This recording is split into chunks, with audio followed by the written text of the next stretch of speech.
If you've ever been in a relationship where you're struggling and unsure if you're going to make it through or if it's even a healthy relationship, please watch this video. I'm really upset that I even have to make this video because typically the women who struggle most with these questions are usually the sweetest, kindest, most loving, giving women out there. They're the ones who are so good at appreciating and giving the benefit of the doubt and just really caring and loving for someone. And time again, they're not receiving, getting the same reciprocation of love and giving back. And so they're left asking the question, is the relationship over? How do I save it? What do I do? If any of this resonates, you're going to want to watch this video. I'm going to dive deep on 6 signs that your relationship is over and also what you need to do about it. I'm Jason Silver. I'm the dating coach for ambitious women. In this channel, Attract Great Guys, I go through these types of principles about dating, attraction, the science behind attraction and mating, and what you can do as an ambitious woman to put yourself in the best situation to attract a high-quality, commitment-minded man. So please join me, watch these videos, subscribe to my channel, become educated on how you can attract these great guys, and stop making mistakes with dating. Now, to become a subscriber, hit the red subscribe button beneath this video and the little notification bell so you can tell YouTube that you want to be notified of when my weekly videos come out. Now, let's jump right in. The first sign that your relationship may be over is if in general in your relationship, each of you, there's more withdrawals than deposits into one another's emotional bank account. I'm going to say that again. There's more withdrawals than deposits into your emotional bank accounts. Now, it's kind of self-explanatory, but a deposit is when we're adding some kind of value, some kind of feel-good emotion. We're complimenting, we're giving, we're doing things for the other person, we're making them feel good. We're basically trying to be helpful and kind and loving. It's a deposit. Right? You give someone a flower, it's a deposit. You say a compliment, it's a deposit.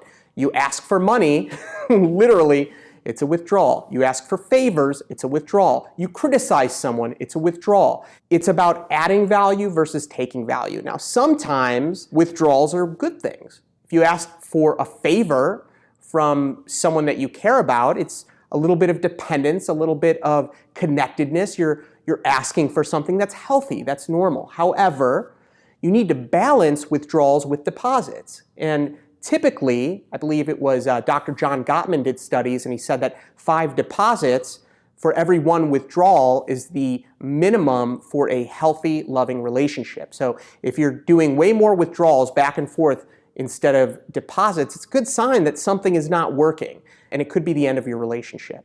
Because what is the point of being in a relationship where you're both withdrawing from each other the entire time? It doesn't make any sense. Now, the second sign that your relationship may be over is if he did something that was very harmful or hurtful and he shows no remorse. Maybe he said something that wasn't nice. Maybe there was infidelity and he doesn't show any remorse for it. In fact, he may even blame you. And if this is the case, if your guy is harming you, is doing things that are not nice, that are not considerate, that are major withdrawals, and he doesn't have any bad feelings about it, doesn't even feel bad, no remorse, that is not a good sign because this is someone who should be in your corner, who should want to be your partner. And if he's hurting you knowingly and doesn't feel bad about it, what does that say about your partner? What does that say about the guy that's supposed to be there for you, to support you, to take care of you? Just as you're supposed to support and take care of him, if you're not on his side, if you would harm him without any feelings of remorse, then are you really the best partner for him? It's kind of self-explanatory, but sometimes it's hard to get that perspective when we're in it, and we need some outside perspective, and that's what I'm here for. The third sign, it's kind of an extension to the second, is if things aren't going well, maybe there's more withdrawals, maybe there's been some harm, and you're doing everything you can to try to work on it. You want to focus on bringing the relationship back to a healthy relationship. That's your focus. What can we do? How can we be proactive? How can we, go to therapy, get a coach, try something different? If you're focused on the solution and your partner has zero desire to work things through, to go to a therapist, to go try something new, basically to try to make the relationship better. And if all he's doing is blaming you or not putting in the time or energy, then that's a good sign that nothing's going to change. okay? If a guy is telling you something, believe him. And if he's telling you that he's not interested in making the relationship better, believe him. That's really important. The fourth sign, the relationship may be over. Maybe you're not spending any quality time together. If you don't see him, if he is living somewhere out of your city or out of your location for work or for some other reason, if you're not spending quality time with one another, if you barely see each other, that's a good sign that the relationship is over. Now, maybe it's a temporary thing, okay? That's totally understandable. Doesn't mean your relationship is over. But if this is a pattern where you're not able to spend in person, heart-to-heart time with one another, then what are we doing? Like, what are we? Is this even a relationship? How is this helpful? How is this healthy? Most of the big challenges that I've seen in terms of infidelity or living with someone who's living a lie, and you don't even know the other person, really stems from not spending a lot of quality time with one another. So that is a very, very important one, that you are spending not just time, but quality time where you're able to talk and listen and hear about the other person's life and their dreams and their experiences and all of those things. Very important. And number 5, if you find that by staying in the relationship, you're putting yourself in a position to be harmed. Now, originally when I wrote this, I wrote that he is putting you in harmful situations. However, I really think that this could be much more empowering for you to realize that it's actually yourself that is putting you in these harmful situations by staying with him. And a harmful situation could mean that maybe you don't know anything about the finances. Maybe he is in complete control over paying your mortgage or your rent, and you don't really know what's going on with it. Well, if this is your home and you are just expecting someone to take care of something and you have no knowledge of it, no insight. I can't tell you how many times I've heard women telling me that they were living with their boyfriend, they were in a marriage with kids, and their husband or partner didn't pay the mortgage, didn't pay rent, didn't take care of this, left them with all of these bills. That's just one situation where you're completely powerless. You have no idea what's going on with the finances. Another is if he is doing something harmful. Maybe he gets physically violent. Or maybe even when you're driving in the car with him, he's road raging and putting you and maybe your child or children in a situation that's really dangerous. Or maybe he has very sketchy people coming over to the house that his friends and social circle you don't really trust. Whatever it is, maybe he's involved in some illicit activities. Whatever it is, when you're connected with him, when you're with him, if you find that there's potential ramifications, negative ramifications from you being in the relationship, and if you choose to stay in it, then you are putting yourself in a position to be harmed. And you have to ask yourself the question, like, how much longer am I willing to put myself in this situation? And the 6th sign that your relationship might be over is if he's keeping you away from the very people that you love and who love you. If maybe he doesn't like your friends, he doesn't like your family, whatever it is where he is pushing you away from the people that have been the healthiest for you, the ones that have given you the most, that have loved you the most, that are the most accepting of you, and if he's trying to distance you or pit you up against them, that is a red flag. He should want you to surround yourself with people that you love and with people that love you. Listen, if your friends and family are harming you, and if you really believe that he's trying to protect you and he's trying to be helpful, that's one thing. But if you don't really understand his reasoning, and if he's trying to keep you separate, or if he's trying to be controlling, that is unhelpful. And in fact, that's a very scary red flag that he is trying to control you in a negative way, and the relationship should really end at that point.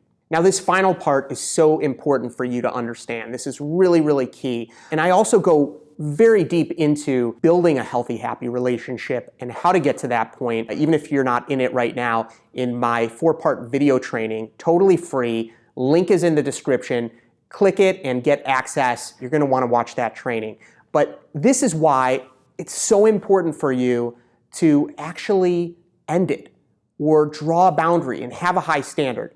First of all, if you are not holding standards and boundaries in your relationship, then a guy is not going to value you. He's going to treat you like some possession that will always be there for him regardless of how he treats you. He's not looking at you like a partner. He doesn't truly care deeply about you and what happens to you. He is completely going to stay self-centered unless you hold the standards and boundaries, say that this is completely unacceptable, and he has two choices. Either he changes how he treats you, or you're gone.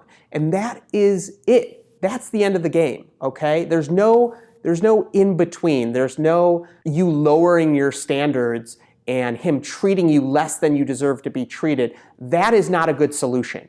That does not result in a healthy relationship. He can't respect you a little bit, okay? You can't say, well, I really wanted a guy to treat me with love and respect this much, but I'm just gonna accept this much. All that's going to do is tell him that that's how much you value yourself. And what are you in terms of an example for maybe your children, for your friends, for your community, for womanhood, okay? If you are not really raising the standards of how you deserve to be treated, what kind of an example are you setting for the people around you? Don't you want to be an example of someone who truly loves and values herself and an example of what a healthy relationship should look like? And if you're so afraid of leaving this person because you're afraid of being alone, if that's the core, if that's the bottom line, then you're just setting yourself up to be hurt. Because if you're unable to find fulfillment and happiness and connection, even if you're not in a loving, committed, romantic relationship, if there's so much emptiness there that you're unable to find any level of fulfillment, unless you have that, all you're doing is setting yourself up for a negative, unhealthy relationship. Because those types of relationships that you're forming or staying in that are based in you being fearful, those relationships are already set up to put you in the powerless position because your partner knows that you're so afraid. They know, they could tell that you're so afraid to be alone that you'll accept anything. You'll accept any form of behavior. You'll accept being treated anyway. And so what's the solution? If you have all of this fear, the key within all of this is to find a loving, supportive group of people around you that are willing to support you and to connect with you, to find organizations. There's lots of organizations out there for women who are victims of violence or controlling men. In fact, I am going to put a link in the description of this video to one of the top organizations that can support you if you're finding yourself in this position. And ultimately, ask yourself, this woman that you respect most, or a woman that you love the most, what would you want her to do? Someone that you have so much compassion and love for, what does she deserve? Because you deserve the same exact thing. And I encourage you to take the action, to hold your standards high, to get out of any unhealthy relationships, and to move forward to treating yourself with the love, the value, the consideration that you deserve. If you found this video helpful in even a little way, hit the like button so it can be seen by more people. If you're not a subscriber already, as I said, please subscribe. And I'm going to extend on this a little bit in my future videos. I'm going to go a little bit deeper on boundaries, a little bit deeper on how you can hold these standards high, and also how you can deal with that fear. Because that fear, it's an attraction killer, let me tell you, and it places you in a position to be hurt. So thank you again for watching, and I look forward to seeing you next week. All right, be well.